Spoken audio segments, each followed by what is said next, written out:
This is episode number 342 of the InnerFight podcast as we answer your questions.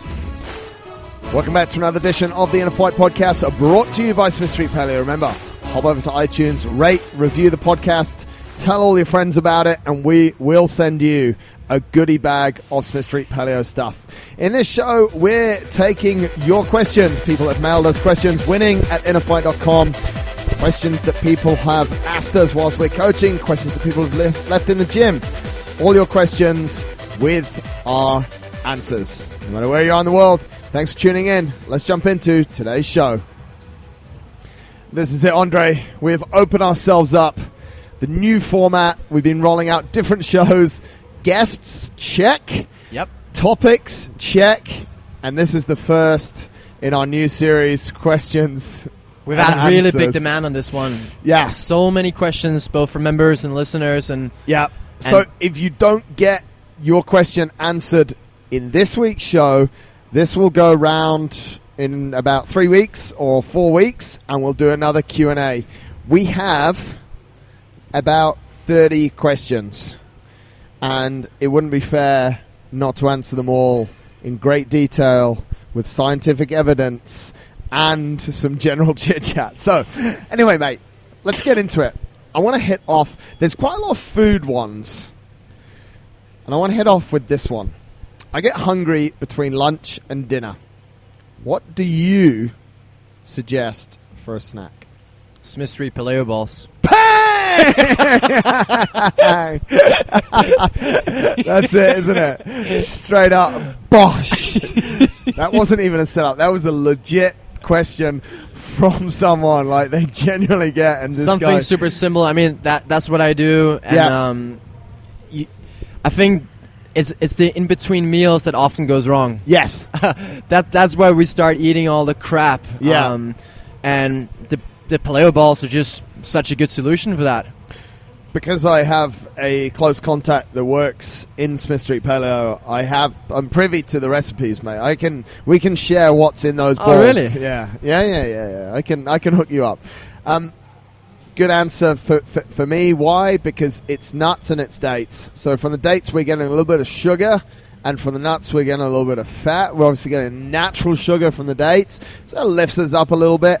And the fat, when we're in a general fat-burning zone, if you want to know what I think about fat-burning zones, be sure to go and check out episode 336, Technology and Fitness, when we spoke all about heart rate and what's going on there. But when you're just generally chilling, you're generally just, if you're at work, unless it's super, super stressful, but I don't think anyone has an office job goes into the red with their heart rate very often. I don't hope so. I hope not. But what's happening there is that you are actually burning fat. So those nuts and stuff, they're going to fill you up. Another thing, mate, that I've suggested for a few people to use as a snack is a vegetable. I'd call it a vegetable smoothie. So take something like take your blender. Make sure it's a powerful one. If you want a really powerful blender, we used to sell them here. We don't have them anymore because the supplier shut down. But something like the Vitamix brand from the States, about $600. It's quite punchy, but definitely worth it. And I would chuck in there kale, spinach, water, maybe some kiwi fruit, maybe some mango, ginger, fresh turmeric. It's super simple. Celery, cucumber, whatever's in your vegetable. You don't need to follow any specific recipes. Yeah. To take some healthy vegetables, smash them in there one by one, and blend them up and drink it. And just drink it. And I think one of the things, like sometimes people say, when it's a drink, it's not, it doesn't sort of stick to me as much as when I'm chewing something. You can actually make a vegetable shake super thick if you wanted to. Like, just put, obviously, it sounds really obvious, but just put less water in it. And, you're going to hit that. So that might be something as well that you pre-prepare. You only have the sugars from the kiwi fruit and maybe from mango, or chuck some dates in there. So you don't, again, you just have natural sugar. But that's something that I really like to use as well. Super easy solution. Super easy. You just make a big portion in the morning. You can drink it throughout all day. And that's actually something that, although it's not super related to this time of day and this question, but that's actually something that you could be using for breakfast as well. Yeah. Just a really easy smash all of your vegetables in your blender, blend them all up, some liquid, and it's just a drink. And it just solves so many problems. You know, you're not going to doubt where you're going to have for breakfast and you end up eating some crap instead. Yeah. You just know you have that one shake, and that's it. And that's it. That's a pretty good way to kick it off, mate. What else? What do you like? What's jumping out on you there? I saw you guys coach Josh to a marathon row in just 6 weeks, and he got a great time of 3 hours and 6 minutes. What would a program look like, basically? Yeah, what would that program look like? It's hell. Josh worked incredibly hard. Very, very hard. Like, it's in a nutshell, the program I wrote, his program, the program that I wrote for him was 3 sessions a week for 6 weeks. So he's got to get on a rower for those 3 sessions. Normally 1 on a weekend and then 2 during the week. So 1 to 2 days off in between them. It starts with an absolute brutal test.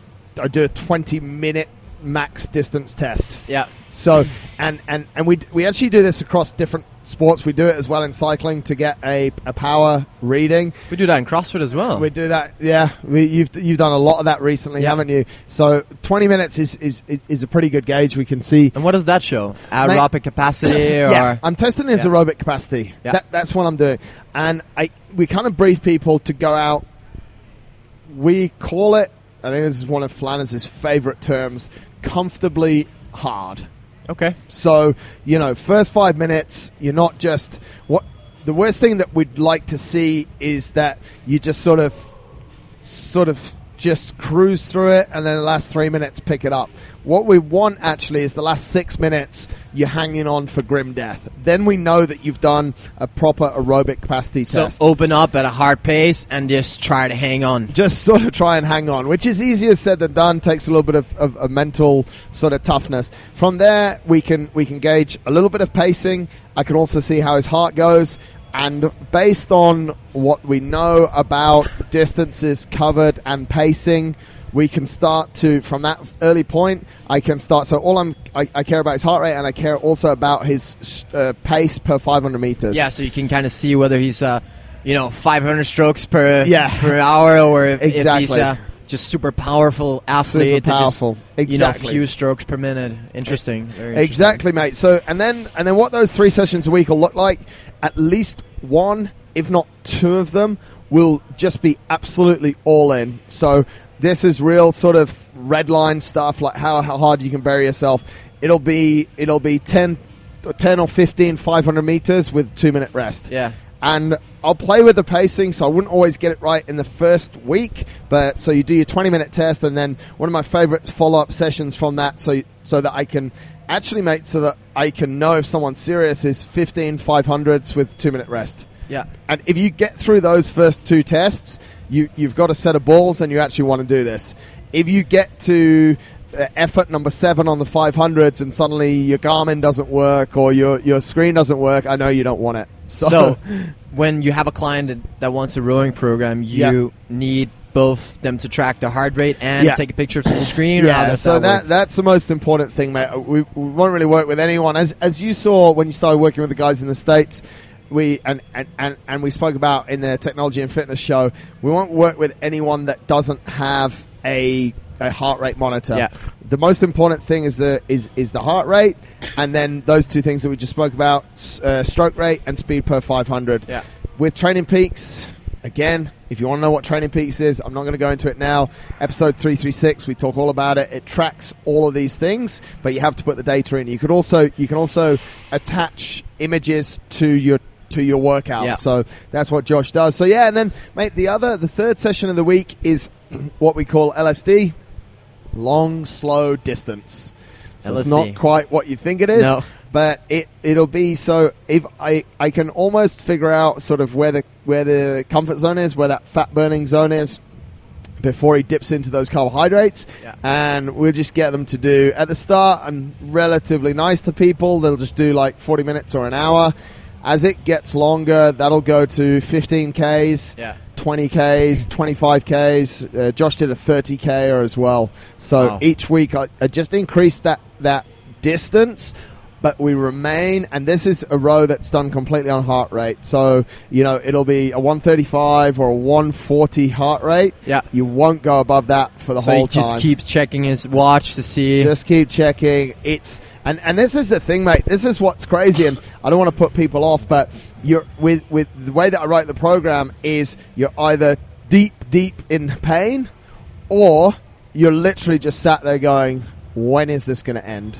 And both of them are super mentally challenging. Super mentally challenging. Because the boring, long ones are just as hard as the sprints. Yeah, exactly. Because it's literally like you're on there, it's a distance, but I'm telling you to row 10K, but I'm telling you to do it at my pace, which is very slow. So like when Josh started, that would be about a 220 or a 225 500 meter split. Wow. So literally, you it's super slow, and with a stroke rate of about 18 to 20 strokes. That is super, super slow. Super slow. So I think one thing I really, noticed with Josh and noticed with this whole program is that it's one thing is the program, another thing is the whole effort. Yeah. The guys that I work with my programming training think tank, they have their mantra, which is effort is a choice. Right. And I think that's a great way to look at it. Yeah. You can get on this 6-week program and you won't progress at all if you don't put in the effort. Yeah. And I think Josh was a great example of really putting in the effort. I remember him sending you one picture of his heart rate, and he's like, yeah, today was a pretty hard session. He's been at like 190 for 20 minutes. It's like, yeah, no shit, mate. Yeah.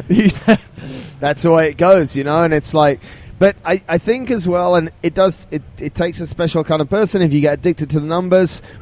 We're all motivated and addicted to numbers when we see it go. So, he'd start out, and let's take his first 10K. I'm sort of plucking these a little bit without having the data. It was at about a 225. His last, and then he did a marathon about 10 days out or 12 days out before. He did a half marathon 12 days out before his marathon. He did that at a 2:08 pace. Yeah. So he's gone from a 225 just for that 10K. He's taken it right down. So, the progress is super measurable. So it's a super cool thing to do. If anyone is keen on something like that, then just give me a shout. Yeah. Mate, this is for you. Can you name one movement or skill, stroke, complex, a little bit of a spelling mistake there, that best demonstrates a good global mobility of the body? We spoke about mobility and we spoke about movement a lot in the last show number 340, but I do think this is a good question. Is there one skill or complex that demonstrates a good global mobility of the body? An overhead squat. That's the one, huh? I think that will show... I had a feeling you'd say that. That will show you overhead mobility. It will show you bottom position mobility. Yeah. Just in general how the whole body works. Yeah. I definitely think that'll be one. If not, a Jefferson curl.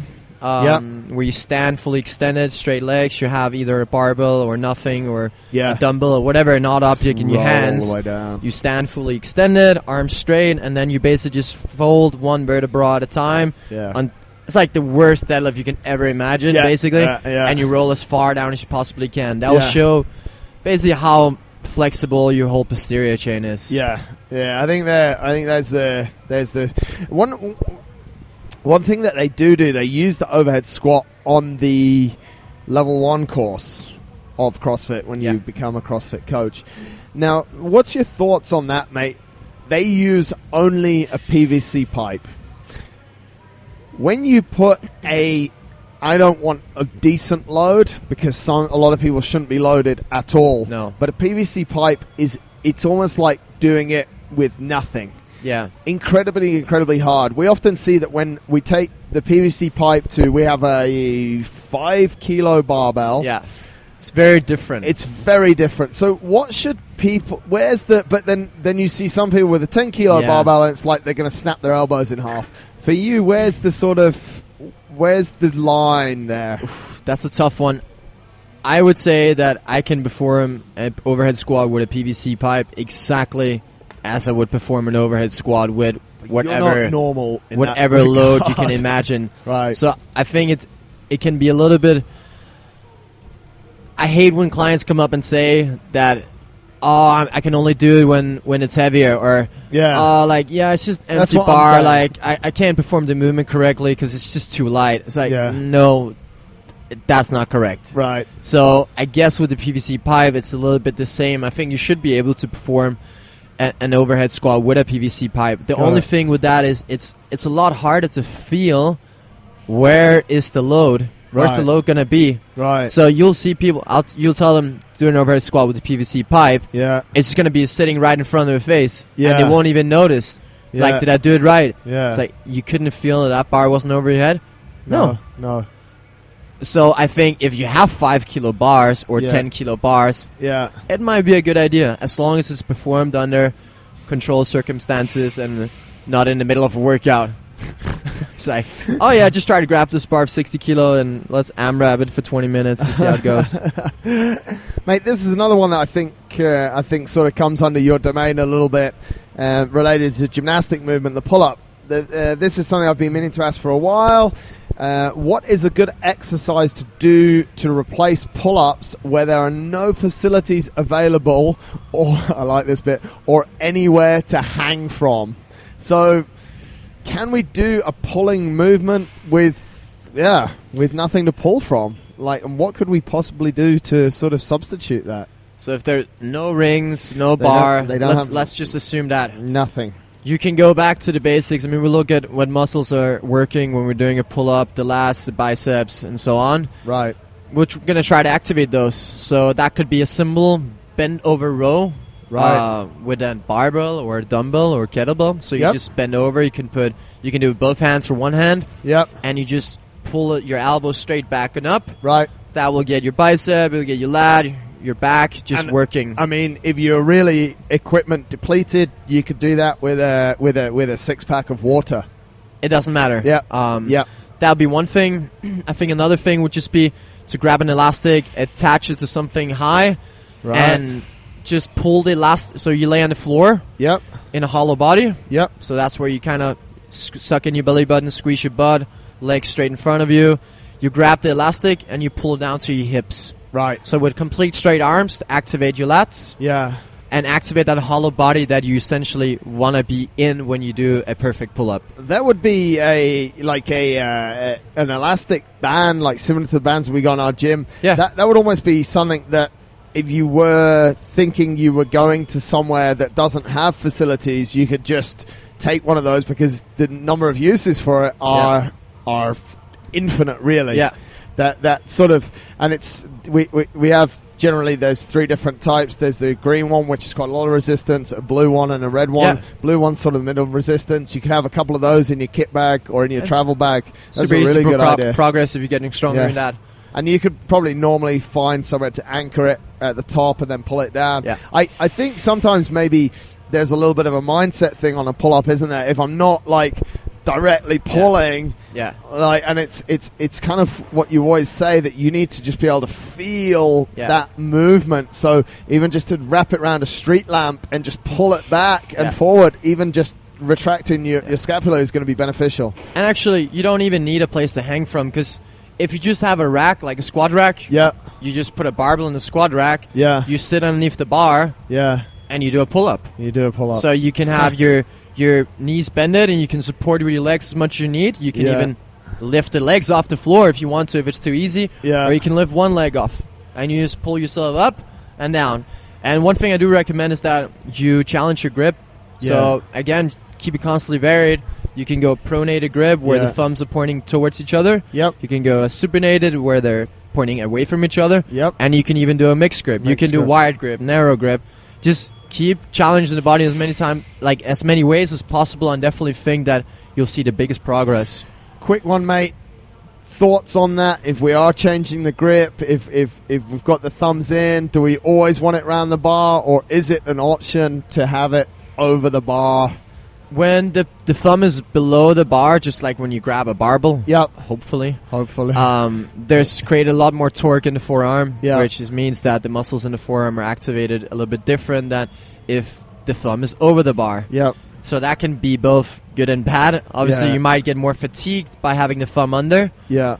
But you also might be able to recruit more muscle for the for the movement. Video issues, technical issues, that happens. So hilarious. So yeah, studio's falling apart. I would definitely recommend, if your hands rip a lot, to keep the thumb over. Yeah. Because like that, you'll be able to loosen up the grip a bit more. Right. I definitely go always thumb over when it comes to kipping movements, and when it comes to strict movements, I'll keep the thumb under. Yeah. Just to recruit more forearm muscles. You've just displayed your ultimate professionalism. One of the studio lights falls down, and you just keep talking about the grip. Easy. I think that's some pretty decent focus there. Hopefully that helps. So if you're traveling, get an elastic, change up the grip, just feel what's going on. I think that's the most important thing. And just think about the muscles that you're using in the pull-up, and then just figure out a way to make them work. You actually just do some curls with your suitcase. I don't know. Let's look at what we have next. Yeah. What's jumping out of there, mate, that you like the look of? I'm considering registering for a triathlon, but want to keep my CrossFit classes. What's your advice on how to make the two work? This is like as endurance sport and triathlons and blah, blah, blah increase, this is probably the questions that we're getting asked the most. We're seeing people that have been coming to our class program for quite a long time. They now want to jump into this world of endurance, and they don't want to give up what they have here. They want to keep going. They love Thursday therapy. They love the gymnastics class. They love weightlifting. I always say the same thing to people. I think if you've been coming to a CrossFit class for quite a while, you've developed, and you can move well, you've developed quite a decent level of strength, hopefully. Yeah. You're already ahead of a lot of people that just go straight into endurance sports. You've developed some core strength, you've got some upper body strength, and you've got some leg strength. You've done your base work, basically. You've done your base work, so you have a lot of strength that transfers into that sport quite well. Yeah. If you're able to, use your hamstrings when you're running, if you've got some calf strength, all of these things, and, swimming, if you've got some good rotational stuff, all of the movement things we speak about, you're already ahead. You're in a good position. So what I generally say to people is, how good do you want to be in triathlon? Yeah. One of my biggest hates about endurance sports and about triathlons is that the notion of just finishing a race is way too widely celebrated, let's say that. Yeah. People give each other high fives and tell them how awesome they've done. Everyone gets medals. Everyone gets a medal. And it's just, without trying to sound demotivating, it's absolute bullshit. Because I believe that if you're going to do something, you should do it to the best of your ability. Yeah. When I did a lot of ultra running, I literally dedicated my time to do that. I picked out the CrossFit exercises which made me better at running, and I went as hard as I could. Yeah. Did I run every single footstep of the way across the Marathon des Sables? No, because I wasn't able to, and that was never the plan. But I went as hard as I could and finished in the top 400. And you prepared yourself for it. And exactly. We see this often, I want to row a marathon that we just... Like we just talked about. Yeah. Josh could have rode a marathon without the 6 weeks of training. Ago. Yeah, exactly. He can just go stroke grade, Exactly. 18, pace 3 minutes per 500 meters. Yeah. He'll finish. And 4.5 he doesn't hours deserve later. to, get high fives and be a legend. But now that he actually put in the work and smashed it, that's full respect. That's what you celebrate. It's the journey leading up to it. Exactly. So there's one thing, and I've had people do this, and I think this is really cool as well. There's people go, I'm going to do a triathlon. I'm going to absolutely break myself, but I'm just going to train from CrossFit. I'm going to agree, constantly varied, high-intentional, functional movements is helping me to do what Greg Glassman said, play other sports, and I'm just going to go out and do it. Because I love CrossFit, but I want to complete this triathlon. I think that's cool, but I really think you've got to set your goal, and you've got to say, okay, I want to do a good job of this triathlon. And that may mean giving up CrossFit for a while. If you're running a marathon and you're really into running a marathon, it may mean it. Because you're going to walk in here on a Monday morning, and there's going to be 75 thrusters on the board. Yeah. And you're going to do it because you're used to coming in here and just doing exactly what you're told. And then you're going to be asked to run, 800s at 4 minutes a K. Yeah. And you're going to be asked to run 5Ks like that in the evening. Are you going to be able to do it? Probably, but not with good results. And you won't get the benefits and the adaptions that you want to. Exactly. So what you're saying is basically, if you're taking stuff serious and you really want to do well, then cut the CrossFit and focus on what you want to do. Focus on what you want to do. Yeah. Unless you're uber talented and you can mix, and you can mix the two. Like I think to be fair to him, I think Rob Jones is a great example of that. Yes. He recently completed an Ironman triathlon. He'd done a few triathlons before. He'd done half Ironman, so it's not like he just went in and said, I'm going to do an Ironman. He'd done a few. He finished with a time of 11:25. Previous week, he'd done a 60K Ultra. A few weeks before that, we were riding in the Alps together.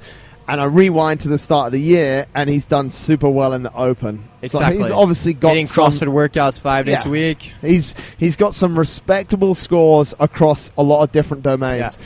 What I still ask myself is, okay, he did an Ironman triathlon, brutal, almost 4K swimming, 180K bike, run a marathon. He did it in a great time, 11:25.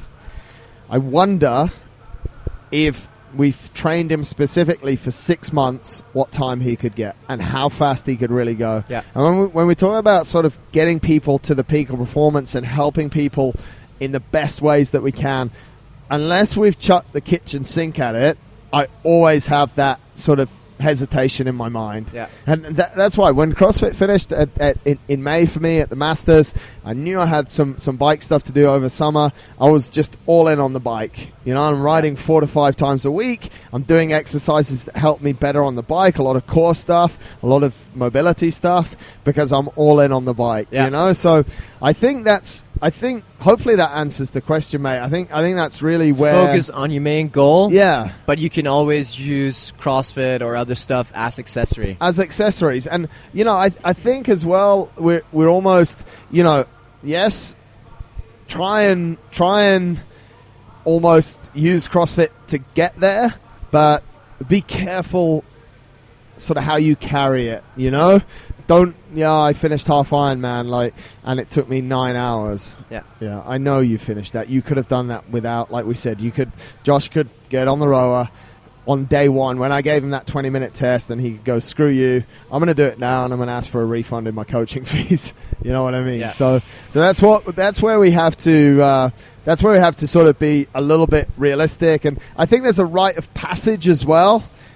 In all of these things, I think there's a rite of passage, as we've spoken about a lot around the Open. There's a rite of passage to do the Open scaled. Yeah. Completing the Open scaled and making great progress through the year may give you a rite of passage to now attempt to complete the Open on RX level. Once you're able to do that, that gives you a rite of passage to say, okay, I might consider something like... Yeah.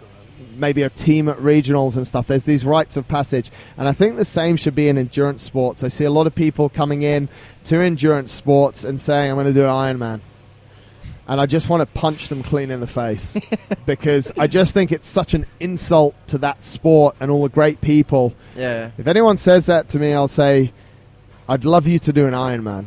This is the progress. You're going to do a sprint distance triathlon. You're then going to do an Olympic distance triathlon. You're then going to show that same proficiency at a half Ironman, and then we'll make a decision. The long-term goal, the 2 or 3 year goal, could be to complete an Ironman. And this is actually what Rob Jones did. He wanted to complete an Ironman by the time he was 35, but he was having success in these races. He was having good success in the sprint distance. He was having good success in the Olympic. He'd done the half Ironman twice here in Dubai. He now has earned that rite of passage to go and to do that race. Yeah, and he deserves that medal you get. And he deserves it. It's not like the seventh place trophy that all kids get nowadays. Yeah. Here we go. Fat loss. Big one. I have lost 0.6 kilos of fat and gained 0.5 kilos of muscle in 6 weeks. I train 3 times a week. Is that too slow?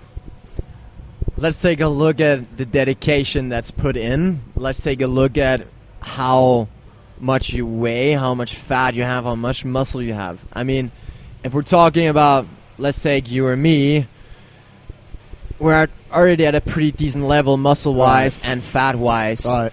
For us to gain a lot of muscle, I would say 6 weeks for half a kilo wouldn't be too bad. Yeah. Yeah. So it really depends on where you are, but let's say we have a client that weighs 200 kilos who wants to lose weight. We can potentially drop 5 kilos in 1 week of fat.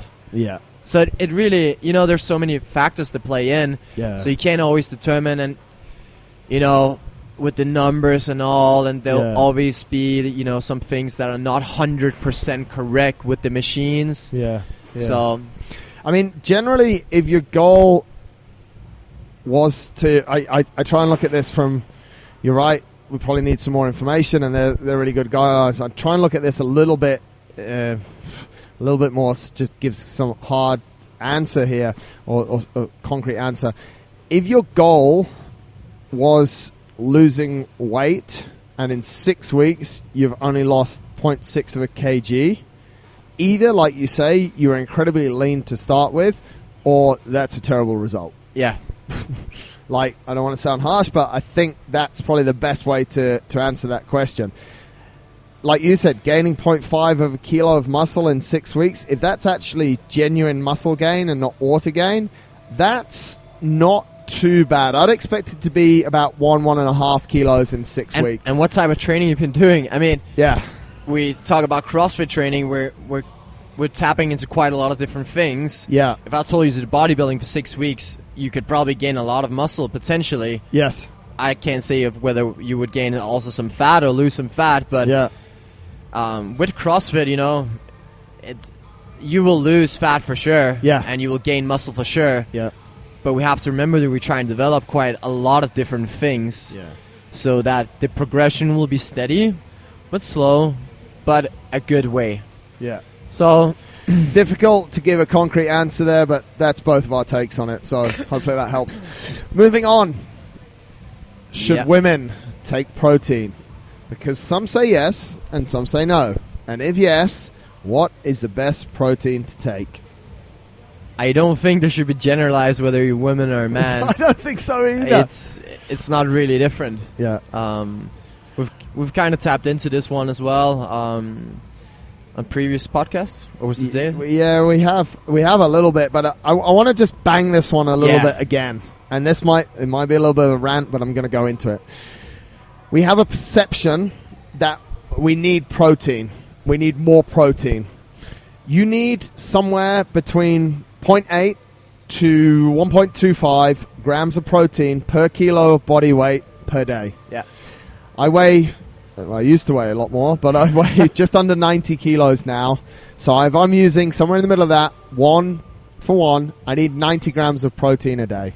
Yeah. There are some protein shakes out there that have 50 grams of protein in them. The simple fact is that your body in one single sitting or at one single time is unable to use effectively more than about 20 grams of protein. Exactly. All it does with the excess, those extra 30 grams, if you've had a protein shake, it excretes it through the body, which puts unnecessary pressure on the organs that excrete it, your digestive system. And your wallet, because all that stuff is super expensive. Exactly. And I think there's a big myth on protein deficiency. Agree. Everyone's like protein. It's like, calm down. Yeah. Maybe try to cut down on your carbs instead, or there's so rare incidents where people actually are lacking amount of protein. Yes. This is the thing. Yeah. So. I think so. Okay, the rant's over. Yeah. We've had our piece. So should women take protein? Because some say yes and some say no. If yes, what is the best protein to take? I think categorically people should drop the thought process that they need to be taking additional protein. I think, let me give you a really simple example. I use the figure of 20 grams. 20 grams of protein you get from 100 grams of cashew nuts. Easy. That's the value of protein in cashew nuts. So I don't think we need to be supplemented. No. The second part to this question is how many hours per day do you recommend we train? 1 or 2? This is super varied. I think it's a really big question, and it really depends on your type of training and your goal. Yeah. I think if we have to give like a generalized answer, once a day, 1 hour. Yeah, I agree. 5 days a week. I agree. You do that, you'll be fit. Yeah. You'll be fit for life. Yeah. You'll lose weight. You'll gain muscle. That applies to 80% of the population. Yeah. 80% of the population can train. If they train hard for 1 hour a day, 5 out of 7 days, mix your rest days as you want, but I want you to have 2 in 7. If you train hard for that 1 hour a day, listen, 80% of you are not going to the CrossFit Games. 80% of you are not doing a sub 10 hour Ironman. It's you work. Yeah. You work, and we're using sport to make your life better, to make your work better, to make your family life better, to make you feel better, to make you look better. An hour a day, you can do it great. Before I really was full in the fitness industry, I would train 1 hour a day. And on 2 or 3 days a week, I would have rugby training in the evening. There's even elite athletes that take only 1 hour a day, yep. and they just make sure they execute that 1 hour to perfection. They visualize everything before, yep. So it's not always about whether you train 2 or 3 hours or 5 hours. It's what is the quality? How much time are you on your phone during those training sessions? And you use your phone during training. That's cute. Oh, I don't. Oh, okay. Sometimes. Let's move on. Yeah. Let's move on. See what else we've got here. Simple one. Is there really a difference between normal water and the Volvic you guys are now selling? Yes, there is. There is. Tell us. Mate, the bottom line is the processes, without getting really geeky about pH levels and stuff, something like, and obviously we support Volvic, but something like Volvic water or the other premium water brands, Evian, are brought direct from a source which is super pure. A lot of commercial water brands are not so pure. No. Without going water is not just water. Water is not just water. And you're drinking a lot of it. You should be drinking a lot of it. That is something you need to take care of. So how much do we need to drink? We need approximately, if you take your body weight, divide it by 30, that's a minimum that you should have. 90, 30, 3 litres minimum a day. Yeah. I think today I've had 5.5 litres already. Easy. I was outside. Just carry around a water bottle all day long. Make sure it's full all the time. Yeah. And if you think about it, we chemicals going into your bodies, bad things kicking around. We've spoken before on shows about supplements and about not being able to spell what's in there. If you're taking in 5 litres or 6 litres of water and there's a lot of impurities in it, the chlorine levels are too high, it's just totally not natural. Like, this is the funny thing as well. If you look, and I don't want to bash the UAE too much, but it's something that you have to look at. The number of water companies we have here is many. There are I don't know, 24 different water brands that you could get, all about the same price point. But we don't really have that many natural springs here. So you have to think about where that water is coming from. It doesn't rain too much, and there's not many natural springs. You guys make a decision. You're very educated people because you figured out how to download our podcast, and we appreciate that. So make sure you rate it, though. So if people are in the supermarket, what water should they get? I suggest people get Volvic. Okay. I work with Volvic. Listen, people have the choice in the supermarket. I guess the premium water brands, you've got Vitel, you've got Evian, you've got Volvic. Vive la France. Something, all from France. Yeah. You've got something like Fiji water. All of these brands are considered, they're premium by price point. You pay more for quality. You can buy salmon that's not organic, or you can buy salmon that's organic, and you're looking at least 20 to 30 dirhams more per kilo for the organic stuff. So you can buy good water and you can buy bad water. Yeah. It's the same with absolutely everything. That's why Dolce & Gabbana make clothes that I don't buy. Anyway, let's move on. What else is jumping out there, mate? We got time for 1 or 2 more. There's a funny one here. Why is there such a culture of alcohol and pizza within CrossFit? Yeah. Why is that? Yeah, it's a bit hard to answer because none of us really are in that part. Yeah. I guess alcohol and pizza is sort of the opposite of what benefits training, and sometimes opposites they do attract. And I think that's an easy way to gather people. CrossFit is a community sport, and if they can't gather around sports, they gather around alcohol and pizza. Yeah, I think that's a very fair way to do it. I won't generalize and say before they were doing CrossFit, they were doing alcohol and pizza, but I do know from my own experience that a lot of people that have come into CrossFit within our community and within others perhaps indulged in a lot of alcohol for entertainment in the past, and now they use CrossFit for entertainment. Yeah. It's actually one of my sort of pet hates though as well. And I remember one day walking into a gym, and in that gym there was a fridge and there was beer in it, in a CrossFit gym, and I was pretty upset with that. I don't think that's the right sort of culture. I think it's just, like some guys or girls, I think it's a bit trendy to be able to hit a workout hard and then just go grab a beer and be casual about it. Yeah. And I essentially I don't have a problem with that. It's just when it's a big culture, and I think that's one of the things that we sort of really need to take on a personal level and take some personal ownership for. Listen, if you like alcohol, have some alcohol, but be smart with it. Use it in variation. You know? Do I drink alcohol? Yes, I do. I don't lie about it. So variation as like having beer and then shots the next day and champagne the third day? Yeah, I keep it, well, keep it constantly varied, just like training. Constantly varied. No, but I mean, this is the thing, mate. If once a week I'm having some food or, a relaxing evening with my wife, I could have 1 or 2 beers and 1 or 2 glasses of wine.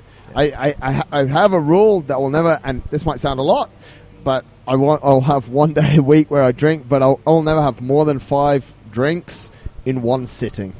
So, and that sitting will come once a week. It's not like I'm having 5 drinks at lunchtime, 5 drinks in the dinner, and then the next day doing exactly the same. So if I have 2 beers, I might have 2 or 3 glasses of wine. That's sort of my limit. And I think that's what people get a little bit wrong.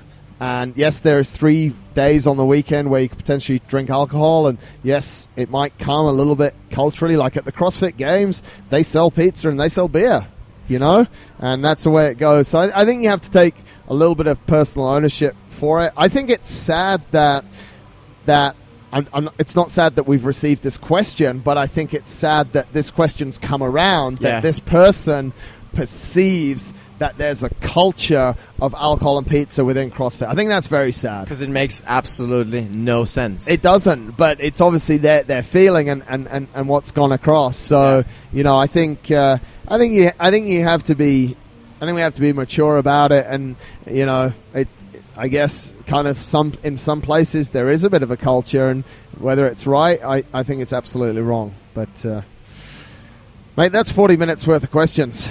And answers. Yeah, thanks for sending in the questions, and please keep sending, and we'll answer as many as we possibly can. And if your question won't be answered on the show, and you really have like an urgent question, just shoot us a message over Instagram or Facebook, and we'll answer it. I think that's one thing. Our channels are always open for good questions, and if you do feel it's super urgent and you're going to not get by the day without us answering it, then, as Andre said, flick it through our social media channels. We'll answer it. But we got a bunch of questions there. We'll redo this show again in 3 to 4 weeks. But, guys, thanks a lot for listening. Thanks a lot for supporting the new show format. We've already had some really nice feedback about the focus topics, as well as constantly get feedback about our guests. And of course, please check out our Fitness in Under 3 Minutes. That's our Sunday show. It takes 3 minutes. We got some really cool topics in there, and the back ones, actually, I was going through some of the back ones that we've used. We've covered some very cool things. Just there, scroll mate. down. We have more than 330 podcasts going, so there's a lot on. Yeah, there we go. Until next time, take care. Thanks a lot for tuning into this episode of the podcast, folks. Hope you've enjoyed it. Thanks to Andre. Thanks to you guys for all of your questions. Keep them coming in. As we said, we'll be recording one of these shows every month, so we're going to answer all of your questions. If you get some time, please do hop over to iTunes, rate and review the podcast. We really would appreciate that. Got any questions? Mail us, winning@innerfight.com. Want to tell us something? Mail us, winning@innerfight.com. Until next time, guys, thanks a lot. Take care.